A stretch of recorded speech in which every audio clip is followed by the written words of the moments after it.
All right, Jamie, my friend, nice to connect with you. I think we've got some things to talk to the world about. What do you say? Yeah, thanks for having me, Matt. We definitely do. All right, so this is probably going to be the beginning of many conversations we have. You and I go back, just for everyone's sake here. We started at BCG, Boston Consulting Group, on the same day. Was it 2019? Yes, Yeah, I remember the New York office and all yes. those beautiful sight lines and all the great food they served us. And we have had a hell of a journey, each of us, since then. So I think a great start might be for those that haven't come across you or me, just like we put it out there, quick snapshot of each of us, and then why the hell we are talking together today. Sound good? Sounds good. You want to get us kickstarted? Sure, sure. Lifelong, almost lifelong consultant with a background in education, sales and marketing, moved into consulting, digital consulting, e-commerce, and then, I ended up meeting you at BCG after a stint at several other companies. And then you left me there to become a coach, and you got me to join your program, and I'm forever grateful. I'd never done anything like that before. I never invested in myself, and it paid off. It was a big help as I was transitioning out of BCG. I had many options, but one that you lit the fire for me in is becoming a founder. So I think that we're going to talk a bit about that today. Yeah, for And I live in sure. Pittsburgh, Pennsylvania, and two wonderful kids and a wife. Wonderful. Talk to us about that book you just wrote. Yeah, and also one of the goals I set leaving BCG was writing a book, What's Next for Me? And after 2.5, 3 years, finally hit the button to send that, and did self-publishing route. And it's been great to have as a reflection kind of on what I was doing all those years. I was either on the road or in certain situations, how I was dealing with stress in the job, which a lot of people come across, and then just where I was going, and then now just career reinvention in the age of AI is some of the main themes of the book. And it's a very good, quick read with some funny anecdotes in it. It is good. I love it. And it's what's next for me.ai is where people can go Correct. for that, right? Yeah. Correct. You got a good assessment out there too. What I love about it Yep. is not only is like your life and your emotions and all the experiences baked into it, but you took your core intellectual property and your frameworks and like Hmm. let me install this in your mind, which I love. Any founder in training should be doing that, is stepping Right. back. What do I believe? What do I know? Put it into intelligent frameworks, just like good consultants did back in the day, Hmm. right? Right. And you put it out there, and then that's the source of a new life, a new career too. So you did that Hmm. all at once. Yeah. Yeah. A couple frameworks in there. Try not to be over frameworky because we all see that stuff out there. But, I try to have levity and brevity as part of the book too. Yeah, it's good stuff. Cool. Yeah. So that's you. Quick snapshot on me. If others have not come across me, Matt Doan, founder of Corporate Graduation. This is a entire program that we run to help people go from corporate to founder in 1 year or less. Even if you've had zero experience in entrepreneurship and you're deep in corporate and you doubt it and hesitate and you've got all the reasons why you can't do it, but inside your heart, you need to move out of corporate and do it intelligently. This after 15 years in management consulting, cybersecurity, tech strategy, things like this, inclusive of our time together at BCG. My time had just run its course. I had outgrown that container, and I had been working with founders and I was the only corporate guy in a bunch of masterminds for years. And then eventually, it's like, all right, Matt, it's time to go. I had to graduate. I did. It's been over 4 years at this point. Still alive, still not dead, still kicking. Family's thriving, and proud to be here with you all. And just as background, Jamie and I, we've gotten really close over the years, and we've got this shared passion too, which is why we're talking today. We call it exit to elevation. You want to talk about just the core idea with it, Jamie? Right. So a couple different themes as part of that. Which, by the way, Matt, we should back up on the BCG story. That one of the coolest things was that you set a date, you circled that date when you were leaving, and you had a graduation party around that, which I think is hella cool. So kudos Yeah. to you. There was Uh, music, festivities, food. It was wonderful. I yeah, programmed it in my mind, and it happened exactly like that. that's right. So I think exit elevation is definitely the next kind of iteration of kind of what you started with your coaching program, and looking at how people, and we'll talk about this more, get that, work on themselves first. So self, create that space they need, work on the system, And really, when it comes down to it, is everybody's sitting on their own IP and their own kind of certain experiences. Everybody's a special snowflake. How do you package that up into something that then you can use? You can be the founder of. You can partner with others. You could at least just do that work and head to another W-2 job. But how do you do that? And I think is kind of the main themes of the exit to elevation is how do you do that on scale, and then how do you offer something like that to people that may be being laid off, transitioning out, just quitting, leaving, whatever. We think that that's a key kind of category to talk about, define, and take out there to the world.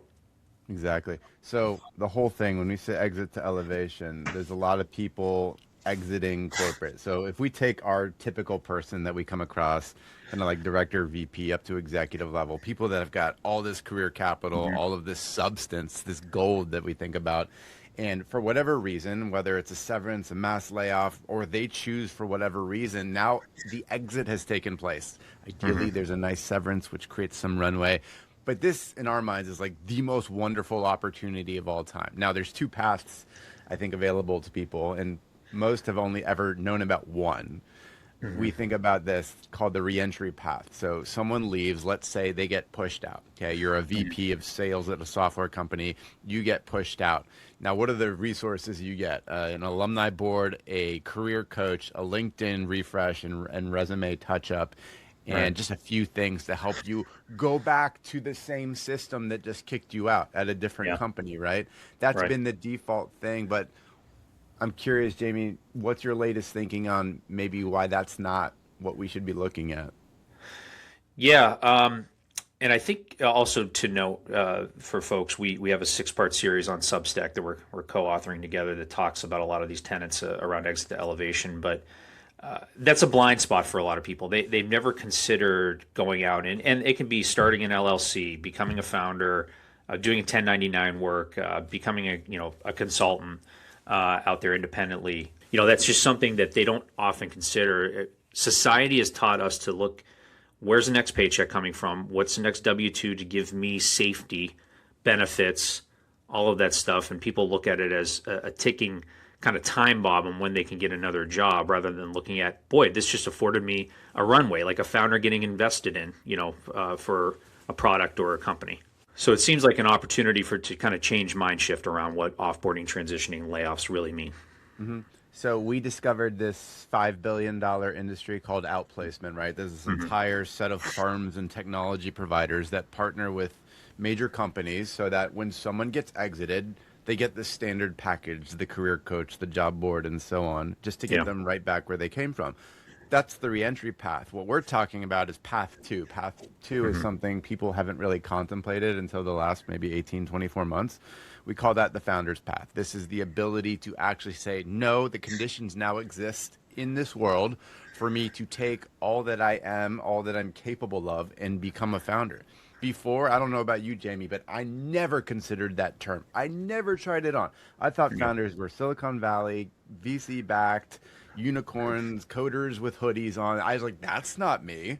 I'm going to make it high up in corporate, but I'm never a founder. I'm not that person. I'm not in the PayPal mafia. That's not me whatsoever. But now the whole world's like, no, the conditions exist in the few years post-COVID where the tool sets, and I think just kind of the general zeitgeist, like what people want for themselves is like, I've tasted more agency. I've tasted life on my own terms. I've tasted life at home. Maybe I even spun up a business on the side. I'm like, this is way more possible than ever. And I think what's been lacking when people get exited out of companies is literally a tool set, a capability for someone to figure out, how the hell do I become a founder? Because God knows you're not just going to sift through GPT messaging and YouTube videos and make it work. After doing this with hundreds of clients, you've seen it up front, you've experienced it. Like, you don't just assemble this on your own. It's way more complex. So I think it's about time for a capability. Yeah. Yeah, right. A couple different notes on that. One is it's never been easier to do. I would say probably since the internet was founded, people have the tools now, especially with AI coming along, to really do a lot of these things and almost be a thought partner in building out a business. And it's very helpful. And I think generally it's about breaking the pull, right? So if you think about environment. You are a product of your environment. You could say that everything that you've experienced to this date shaped you, right? So if you're Right.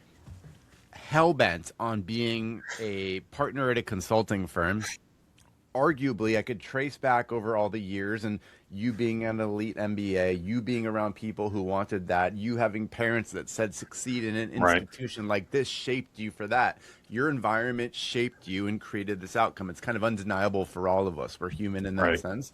So the biggest shift I can see for folks is if you want off that path or any path, you have to change environments. And there's three things that I think need to be true: structure, tribe, and accountability. So you want to get to a new state. Say you want to be a first-time founder and all you've never known is 20, 25 years of corporate life. Structure means find a place, find an environment that has a set of outcomes. You can see there's a map of work to be done, right? Right. Current state to target state. We are here, we want to get there. Here's the sequence of checkboxes that need to be true for this new reality to exist. Now, that's insufficient when you're just trying to make a big move on your own. You also want tribe.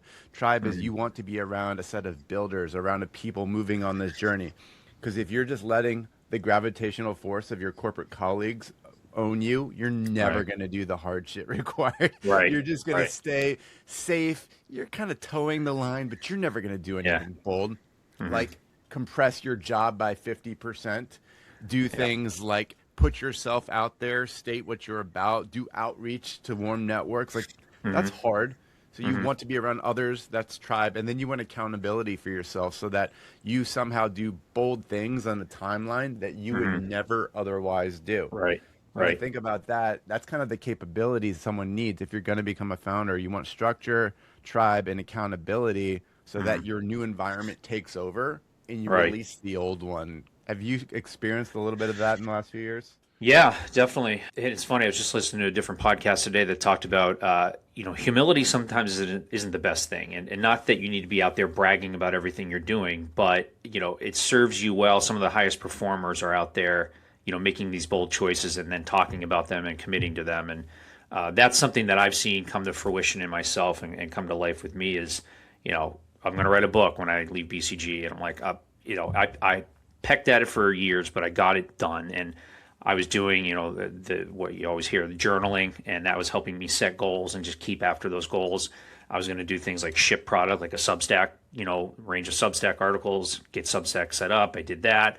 There's little kind of things along the way. A lot of us don't take a step back to realize just all the success we've had, because sometimes it's done very quietly. So you're not getting kudos all the time. But having something like the tribe where you're sharing those kind of stories with is very powerful, and I think it motivates a lot of people to do better for themselves. I mean, and there's always internal motivation, but then when you're getting that positive feedback, it keeps you going. And there's going to be down days too, so the tribe can help with that also. So there's a lot of benefits, and honestly, for me, it was keeping me honest about getting that book done. We went to your retreat, Matt, and I remember telling folks on video, and I have it still on my phone. I commit to having the book done by XYZ date. I got the damn thing done, and because I had the two or three others that were in my small group at the time that I had committed to doing that, and it was very helpful. So Yeah, I love that. So, man, I think we should be really honest about what we're trying to do. So, when we say exit to elevation, I want to stamp this home with folks. We're not just here to throw out thoughts in the world and just hope it changes magically. It's like, no, we actually, from a builder mentality, want to build a new capability that should exist, right? So Right. as you've experienced with me and helping all the clients I do in corporate graduation, there's substance, right? You've got a set of amazing IP as well as we've developed on our side. And there's this problem that's unaddressed, which is Right. when someone gets exited from a company, how do you create path two? Not just Right. reentry path, but founder's path, because now's the Right. time. And I want to open people's eyes. And I think part of it is like just waking them up, shaking them and saying, listen, it's time, but then also Right. handing them a capability. So I think it's kind of our mission to think about a couple audiences. First, in corporations, take like Fortune 500s, the people groups, the talent groups, HR, they're used to just getting people out the door and shipping them a Right. package. But in reality, I want them to hear us right now. You can do so much better for them. And this can be very beneficial to your reputation and to your bottom line. We've backed this up again and again in our Substack work, so we can point to the data on this. But in Yeah. reality, if companies are able to start equipping people with new pathways, like to become founders, Right. this can actually have a great effect back on the company, not just giving them a standard package. And some of the best players, I won't name names, but some of the best players who claim to be really good at this, when we look behind the scenes, I mean, you've talked to a number of people Yeah. who've been exited at these major tech and consulting firms. Right. Is it impressive? No, it's not. It's not empathetic. It's not human. It's even worse than I would have thought. And funny thing is, some of those tech firms refer to me by other firms that wish they could do it more like them. I kind of want to go back to those other firms and say, don't do it like them. But you're keying on three things, Matt, that we found out in some of our discussions with some of these people leaders at some of these large consulting and tech firms. When they're not doing it well, basically your employees are coming back with low employee satisfaction scores. You're getting less rebound hires or alumni hires, and then you're hoping that you're placing them at another W-2 if you're a consulting company, especially because you want to go to them and they can be a client later. That is happening less across the board. I've now talked to over 10 to 12 different people in the field that manage these types of things or are on the outside kind of looking in or have been affected by it. And there's some key themes and signals that we're definitely picking up on here, and they are not being addressed currently. Yeah. So that's it. It's that group of the HR, the people, the talent Chief folks. people Like, you can officer, do yeah, You can do better for your people that are exiting and understand. We'll show you the data on this. We can link to some of our Substacks in this show about what that can do for your bottom line. Because let's be real, if it's not bottom line focus, I mean, you're going to get pressure. You got to do Right. the right thing for the bottom line. This can help. It may Right. feel indirect, but understand this is the future of exiting well. This is something that needs to be addressed. And point two is like looking at the entire outplacement industry. I'm sorry, but it is insufficient when someone's leaving with 25 years of amazing experience and career capital to just give them a career coach and help them get a 15% bump within the next 9 months. That's insufficient. Right. And what we found is that these people are leaving so much on the table by not pursuing the build out of their own business. And Right. in the last year or two, you're seeing, like, especially in the tech world, as folks get let go, they're like, screw this, I'm building my own business. This Right. is becoming more mainstream. But what lacks is a capability. So that's what we're hell-bent on offering, and we're doing that this year, Yes. is bringing it to life. We've got a lot of test cases, a lot of IP and capability we've built over the last couple of years. We've been bringing it into tools and communities, into AI implementations. And it's like, okay, now we want to package that and start making it available to these corporations who are like, you know what, let's do better for our people. Right. Let's not just give them a reentry path, let's give them a founder path, but they need a capability. So that's what we feel pretty hell-bent on bringing to them. Does that Right. pretty much encompass it? Yeah, I think between the two of us, but you obviously having coaching, hundreds of people through this, and then me kind of going through it myself, but then also writing a book about it. Just there's some key signals there, and we definitely want to bring that experience to bear for these companies, like you said, to do better for the humans out there that unfortunately have to go through this. It's very, typically handled very cold. Just here's your severance package, if you even get one. Here's your severance package.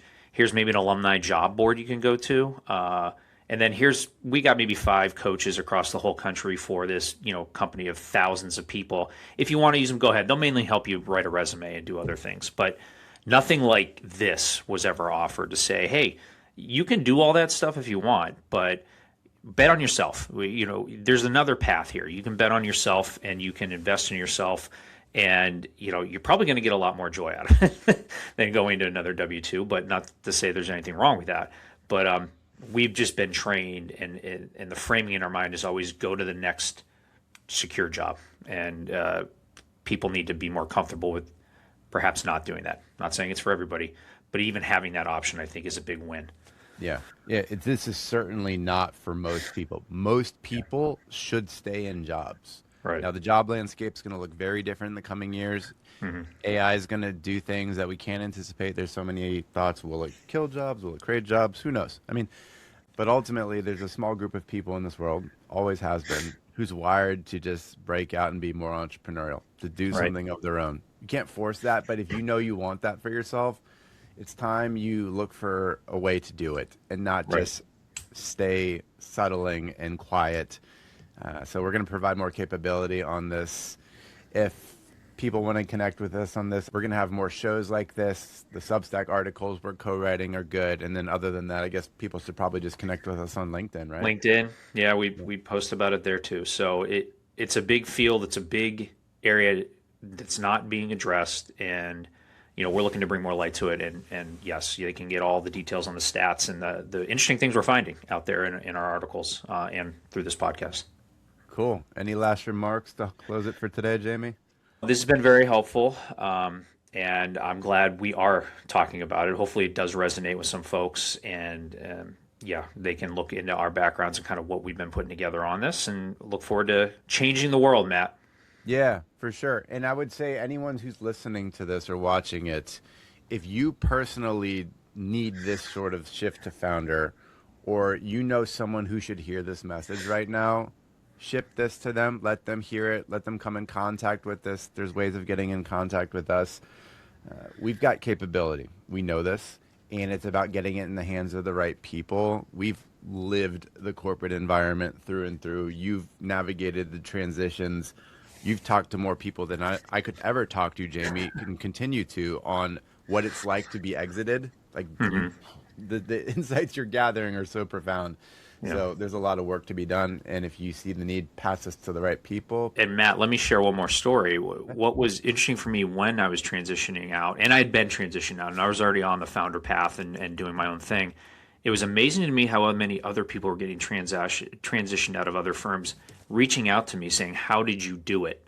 And these are some of the smartest people in the world. The people that were going in front of CEOs, getting billion-dollar deals done, architects, AI, engineers, and they had no clue what that next step was. So, yeah, it's something that people probably think and dream about a bit, but they don't know how to take that next step and just do it. Yeah. Well, Yeah. they need a new environment for it. I'll leave it Right. at that.